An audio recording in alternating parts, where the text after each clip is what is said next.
Hi every one. So ഇന്ന് ഞങ്ങളുടെ വീട്ടിൽ 2 ഗസ്റ്റ് വന്നിട്ടുണ്ട്. വേറെ ആരുമല്ല, അമ്മു ചേച്ചിയുടെ അമ്മയും പപ്പയാണ്. അപ്പോൾ ഞങ്ങൾ ലാസ്റ്റ് ടൈം കോട്ടയം പോയപ്പം അമ്മു ചേച്ചി അവിടെ തന്നെ സ്റ്റേ ചെയ്തു.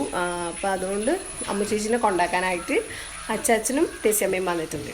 സോ അവർ ഈ കല്യാണമൊക്കെ കഴിഞ്ഞിട്ട് അങ്ങനെ വന്നിട്ടൊന്നുമില്ല. ഒരു ഇങ്ങനെ ഫസ്റ്റ് ടൈമാണ് വന്നത്.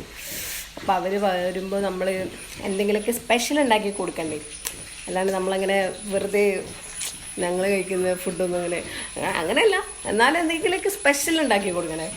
അപ്പം ഞങ്ങളിന്ന് ഇവിടെ കുറച്ച് ഫുഡൊക്കെ ഉണ്ടാക്കുന്നുണ്ട്. അപ്പം ഞാൻ കാണിച്ചു തരാം. സോ ഇത് നല്ല ബീഫ് കറി ഉണ്ടാക്കി വെച്ചിട്ടുണ്ട്. നല്ല കുരുമുളകൊക്കെ ഇട്ട് അടിപൊളി ബീഫ് കറി അമ്മ സ്പെഷ്യൽ ഉണ്ടാക്കി വെച്ചിട്ടുണ്ട്.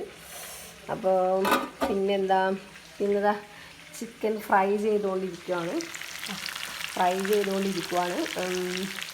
ആദ്യത്തെ ഒരു ഇത് കഴിഞ്ഞു, തുറക്കാനും പറ്റുന്നില്ലല്ലോ. ഓക്കെ, ഞാൻ കാണിക്കാം. പിന്നെ ഞങ്ങളിതാ നെയ്ച്ചോറ് ഭയങ്കര ചൂടാ, അത് ആയിക്കൊണ്ടിരിക്കുകയാണ്. പിന്നെ ഒരു സാധനം, ഇത് ബീഫ് ബോയിൽ ചെയ്ത് വെച്ചതാണ്. ഇത് ഇനി പപ്പ പ്രിപ്പയർ ചെയ്യണം. പപ്പ ഇതെന്തോ വരട്ടി എന്തോ ഡ്രൈ ഫ്രൈ എന്തോ ആക്കാൻ പ്ലാൻ ആക്കുന്നുണ്ട്. സോ അതിന് വേണ്ടി വെച്ചതാണിത്. അപ്പോൾ ഇതൊക്കെയാണ്. ഇത് ഞാൻ ചിക്കൻ ഫസ്റ്റ് ഒന്ന് വറുത്ത് വെച്ചതാണ്, ഇപ്പം ഫ്രൈ ചെയ്തുകൊണ്ടിരിക്കുന്നുണ്ട്. അപ്പോൾ ഇതൊക്കെയാണ് സ്പെഷ്യലൊന്നും അല്ല ആക്ച്വലി. അവരുടെ കോട്ടയം സ്റ്റൈൽ ഫുഡും നമ്മളുടെ ഇവിടുത്തെ സ്റ്റൈൽ ഫുഡുമായിട്ട് ഡിഫറൻറ്റ്.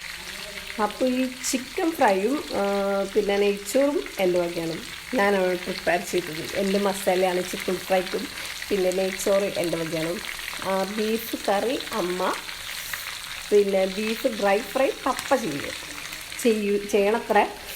അപ്പം അങ്ങനെയൊക്കെയാണ്, വേറെ സ്പെഷ്യലൊന്നുമില്ല. ഇതൊക്കെ തന്നെ. ലാസ്റ്റ് ഒരു സലാഡ് ഉണ്ടാക്കാനുണ്ട്, അത് ലാസ്റ്റ്. അപ്പോൾ ഇതൊക്കെ പ്രിപ്പയർ ചെയ്തിട്ട് ലാസ്റ്റ് ഞാൻ നിങ്ങൾക്ക് കാണിച്ചു തരാം. ഓക്കെ, അപ്പോൾ ഇവിടെ നമ്മളുടെ ഫുഡൊക്കെ റെഡി ആയിട്ടുണ്ട്. സോ നല്ല ചൂടിന് ചോറും നല്ല ചിക്കൻ പൊരിച്ചതും ബീഫ് കറിയും അതുപോലെ ബീഫ് ഡ്രൈ ഫ്രൈ പിന്നെ ലാസ്റ്റ് അമ്മ തന്നെ ചെയ്തു കേട്ടോ.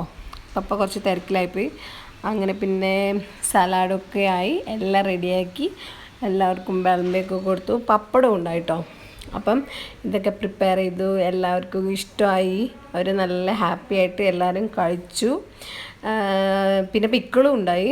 അപ്പം നമ്മളെല്ലാം ഇതെല്ലാം കഴിച്ച് നല്ല ഹാപ്പിയായി കഴിച്ചു. അത്രേ ഉള്ളൂ. അപ്പോൾ ബൈ.